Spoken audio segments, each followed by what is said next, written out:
గోకర్ణ మఠంలో హిందూ సమ్మేళనం రాముడు రామాయణం భారతీయుల ఆత్మ శ్రీ వాసుదేవానంద స్వామీజీ సమరసత సేవా ఫౌండేషన్ ఆధ్వర్యంలో రాష్ట్ర వ్యాప్తంగా జరుగుతున్న హిందూ సమ్మేళనాలలో భాగంగా నిజాంపట్నం పిట్లవానిపాలెం మండలాల హిందూ సమ్మేళన కార్యక్రమం 19/12/2023 మంగళవారం నిజాంపట్నం మండలం గోకర్ణ మఠం పల్లిపాలెం రామాలయం ప్రాంగణంలో హిందూ సమ్మేళనం ఘనంగా నిర్వహించారు.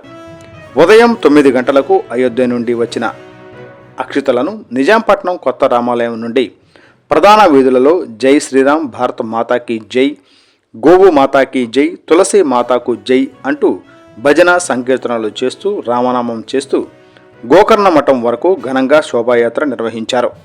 అనంతరం అక్షంతలు, ఆవు నెయ్యి, పసుపుతో స్పర్శ కార్యక్రమం చేశారు.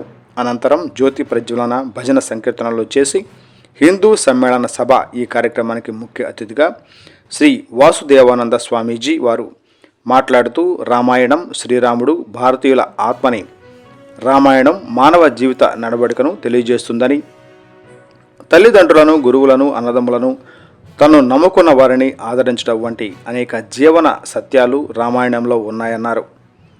కుటుంబ వ్యవస్థ బలపడాలంటే రామాయణం తెలుసుకోవాలన్నారు. భగవద్గీత ప్రపంచ మానవాళికి మార్గదర్శి అని తెలిపారు. అందుకే హిందూ ధర్మం కాపాడుకోవాల్సిన అవసరం అందరి మీద ఉందన్నారు. ఈ కార్యక్రమంలో జిల్లా సహా కన్వీనర్ బండారు జ్వాలా నరసింహం, జిల్లా మహిళా కన్వీనర్ బొలగాని విజయలక్ష్మి, కొక్కిలిగడ్డ చంద్రబాబు, కన్నా శ్రీనివాసరావు, మోవిదేవి శ్రీనివాసరావు, పీతా వెంకటేశ్వరరావు, బొమ్మిడి వెంకటేశ్వరరావు, జిల్లా ధర్మ ప్రచారక్ జంజరం హేమశంకర్రావు, మండల convener Kalepalli Gauri Shankar, sub division ధర్మ ప్రచారక్ అక్కల సుబ్బారెడ్డి, శ్రీరామ భక్తులు, భజన సంఘాల వారు, అయ్యప్ప సంఘాల వారు, సమరసత సేవా ఫౌండేషన్ గ్రామ ధార్మిక సభ్యులు పాల్గొన్నారు.